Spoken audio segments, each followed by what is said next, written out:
2025 সাল জানুয়ারিতেও আমি জানতাম না পুরো বছরটা আমার জন্য কিভাবে যাবে, অথচ 25 সালের এই ডিসেম্বরেই আমার মনে পড়ছে পুরো বছরটা আমার সাথে কিভাবে গেছে। কত আপন মানুষ স্বার্থের জন্য মুখ ঘুরিয়ে নিয়েছে, কত মানুষ আঘাত করেছে, কষ্ট দিয়ে কথা বলছে, স্বার্থের জন্য আমাদেরকে ক্ষত বিক্ষত করেছে, আমাদের হৃদয় ভেঙে দিয়েছে। যে মানুষগুলো সারা জীবন পাশে থাকার কথা ছিল তারাও স্বার্থের জন্য বদলে গেছে, তারাও বেইমানি করছে। কিন্তু দিন শেষে সৃষ্টিকর্তার কাছে লাখো কোটি শুকরিয়া যে দুনিয়ার উপর বেঁচে আছি। অনেক প্রিয়জন, প্রয়োজনীয় মানুষ যারা দুনিয়া থেকে বিদায় নিয়েছে শুধু 25 সালে, একটা বছর, শুধু 25 সাল বলে না, ফেলে আসা প্রত্যেকটা সালের শেষে বোঝা যায় যে আমরা কি হারালাম, কি পেলাম। বোঝা যায় যে আমাদের থেকে কত মানুষ স্বার্থের জন্য বদলে গেছে। তবে আমি সেই মানুষগুলোকে কখনোই মাফ করব না যারা আমার সবচেয়ে প্রিয় মানুষকে আঘাত করেছে, সবচেয়ে কাছের মানুষ যাকে আমি সবচেয়ে বেশি ভালোবাসি তাকে আঘাত করেছে স্বার্থের জন্য, তাকে কষ্ট দিয়ে কথা বলেছে, তাকে কাঁদতে বাধ্য করেছে। সেই মানুষগুলোকে আমি কোনো দিন মাফ করব না। আল্লাহর কাছে আমি একটা কথাই বলি, আমি জানি আমার মতো পাপী অন্য মানুষ হয়তো খুব কম আছে, জানি না আমার কথাগুলো কবুল হবে কিনা, তবে সৃষ্টিকর্তার কাছে একটা কথাই বলি যে যারা আমার সবচেয়ে পছন্দের মানুষকে এইভাবে আঘাত করেছে, এইভাবে তাকে ভেঙে দিয়েছে দিনের পর দিন, আল্লাহ তুমি তাদের মাফ করে দিও। আমার তাদের প্রতি কোনো অভিযোগ নাই, কোনো অভিমান নাই, কোনো কিছু নাই।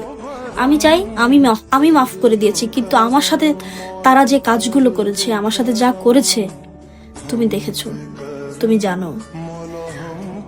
আমি মাফ করে দিলেও তুমি ছেড়ে দিও না। আমি জানি সৃষ্টিকর্তা ছাড় দেয়, ছেড়ে দেন না, তবে আমি চাই তুমি তাদেরকে ছেড়ে দিও না। আমি আমার অন্তর থেকে মাফ করতে পারলেও তুমি তাদেরকে ছেড়ে দিও না। যারা আমার প্রিয়, সবচেয়ে পছন্দের প্রিয় হাজবেন্ডকে কষ্ট দিয়েছে, যাকে আমি অনেক ভালোবাসি। তবে 25 সালটা আমার কাছে ছিল অনেক বেশি অভিজ্ঞতার, অনেক শিক্ষার, অনেক পরিবর্তনের। 2025-এর মাঝামাঝি এসেও আমি জানতাম না শেষ পর্যন্ত আমি কতটুকু চেঞ্জ হইতে পারবো। আমি বলে না, অনেক মানুষই জানে না যে 25-এর শেষে বা অন্যান্য বছরের শেষে এসে আমি কতটুকু চেঞ্জ হইতে পারলাম, কতটুকু পরিবর্তন হইতে পারলাম। আমি কথাগুলো বলাতে অনেকে হাসি ঠাট্টা নিয়ে বলে দেবেই যে হুজুর হয়ে গেছে। হুজুর না, যেগুলো হচ্ছে আমার অন্তরের কথা, যেগুলো আমি সবসময় মনের মধ্যে গেঁথে রাখি, যে খুব কাছের মানুষ আমাকে যেভাবে আঘাত করেছে, আমি চাই না আমার শত্রুর সাথেও কেউ এত খারাপ কিছু করুক। তবে আমি মাফ করে দিলেও আমার সৃষ্টিকর্তা যদি আমাকে কখনো ভালোবেসে থাকেন, সে ছেড়ে দেবে না, আমার মনে হয়। এতটুকুই বললাম। এখন অনেকেই অনেক মন্তব্য করতে পারেন, আপনাদের মন্তব্য কখনো আমি গায়ে মাখি নাই, কারণ আমার দায়িত্বের বোঝা আপনারা কখনো টেনে দেবেন না। আমি একক তো না খেয়ে থাকলে, একবেলা আমার বাবা মাকে না দেখলে, আমার ভাইকে না দেখলে আপনারা কখনো এসে আমাকে বলবেন না যে আপনি কেমন আছেন, আপনার বাবা মা কেমন আছে। দায়িত্বটা আমার, পালন করতেছি আমি। একটা মানুষকে মুখের উপর অনেক কিছু বলে দেওয়া যায়, কিন্তু মানুষের মন বুঝে তার সামনে কথা বলতে পারাটা অনেক কিছু।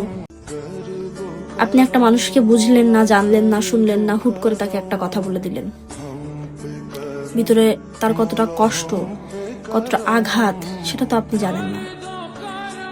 তা একটা কথা বলি কি, যে মানুষ অনেক বাজে কমেন্ট করে মাঝে মাঝে আমাকে, আমি দেখি ইদানিং আমার খুব কম খারাপ কমেন্ট আসে, তারপরেও যারা কমেন্ট করে তার হয়তো আমার ব্যক্তিগত জীবন সম্পর্কে কিছুই জানে না।